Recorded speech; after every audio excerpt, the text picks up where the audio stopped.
Shalom, shalom. First and foremost, before I get started, I'd like to give all praises, honor, and glory to Yahweh, Bahashem, Yahushai, Bahashem, Racha, Kwadash. Double honors to the apostles and the elders of Great Millstone who taught me this truth and rule well. Peace and blessings unto the hopeful elect, pushing his word throughout the four corners of the earth in truth, righteousness, and sincerity. To you I say shalom. This is the brother Yeshaya coming at you again through the spirit and power of Yahweh, Bahashem, Yahushai. And in this video, this is going to be an in transit, pretty much just touching on the topic of something that's been on my spirit was the fight don't stop until we're in the chariots, right? So the fight don't stop until we're in the chariots. And I was trying to do this lesson, before I left the house, because I'm out here at my job site, now, but I was trying to do this as I left the house on the road. But as I pressed record, I did the lesson, but for some reason, Satan tried to fuck with me and pretty much made it to where only 1 minute of the lesson played or recorded, and the whole other 20 minutes of it just cut off. So I have a couple precepts I want to bring out, and I want to make this quick. This is going to be quick to the point, because I got to go in here in a minute. But we're going to start off with 1 Timothy 6:12. It says, "Fight the good fight of faith, lay hold on eternal life, whereunto thou art also called, and hast professed a good profession before many witnesses." Right, so this thing of ours is a fight, man. It's a fight. The Apostle Rakah, he always likes to, compare this to a boxing match. I remember one time he said how you got to use Satan as a sparring partner. Because ultimately, this is what this is, man. This is a high level fight, man. A spiritual fight, right? As a matter of fact, let's get this. Ephesians 6:12. It says, "For we wrestle not against flesh and blood, but against principalities, against powers, against the rulers of darkness of this world, against spiritual wickedness in high places." Because best believe Esau is trying to, through various means. Because, again, you got to understand, the earth was given to the hands of the wicked. So the world that is fashioned right now is fashioned under the image of Esau, right? He has polluted everything, right? The scriptures talk about how he spread himself like a green bay tree, and the more these wicked people spread themselves, the more wickedness covers the earth. To the point, as you see now, everything is polluted, right? Nothing is sacred. Nothing is pure. Nothing is without some form of wickedness behind it, right? There's always an agenda behind a lot of these things that's being promoted in the world. You see, this is why we gotta get the fuck up out of here, man. This is the reason why we should fight for this kingdom that we're coming into. Fight for the kingdom of heaven. Fight for salvation. Fight for eternal life. You see, matter of fact, let me get this. James 1:12. "Blessed is the man that endureth temptation, for when he is tried, he shall receive the crown of life." Exactly, man.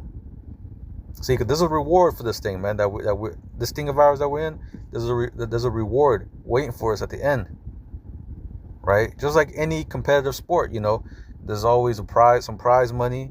There's a glory, there's a trophy, recognition. It's a lot of things that come with being a champion.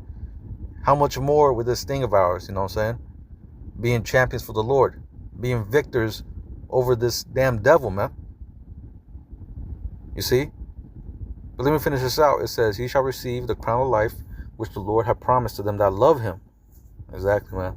This is only given for the elect at the end of the day. Right? But this is Matthew 24:13. But he that shall endure unto the end, the same shall be saved. So this is a thing of endurance, right? Even the Apostle Paul talks about, compares this to a race. You see, this is the thing of this is a marathon. You know what I'm saying? But now that we're reaching the end, we're seeing the finish line. Because best believe we see the finish line. We're seeing all the prophecies lined up. We're seeing the prophecy speaking. The words of the Lord come into pass. Right? So the finish line is close, man. So seeing that the finish line is close, we got to fight even harder, man. And the Spirit has been on the apostles and the elders and through the whole body to admonish brothers to go even harder, man. You know, the brother Amawan mentioned this yesterday. You know, remember your first love. Remember how you were when you first heard this truth, man. Right? You can't get caught up with the world, man. The scriptures talk about how arise ye and depart and touch no unclean thing. Right? So we gotta go back to our roots, go back to having that fervency, you know what I'm saying, to teach and to preach and to fight for what's right, man. Which is righteousness. Fight for righteousness, fight for the kingdom, man. Because that's what's coming. That's what's coming, man. And there's only few seats on that chariot. Right? Only the elect are going to have a seat in that chariot. Not all Israel is going to have a seat in that chariot, man. Right? So again, this is just an admonishment, you know what I'm saying? You know, the fight ain't going to stop until we're in the kingdom. Or the fight ain't going to stop until we're in them chariots, man. Right? We have the hour of temptation coming, Jacob's trouble coming. Right? All these things set up to try to sway your faith. But you got to continue to fight. Hold on, man. Right? So anyway, that was pretty much it, you know. Just something short, something quick to the point. Yeah, a little bit upset, you know, I lost all that footage or all that other recording that I did, but it is what it is, you know what I'm saying? We're just going to use that energy to make another video.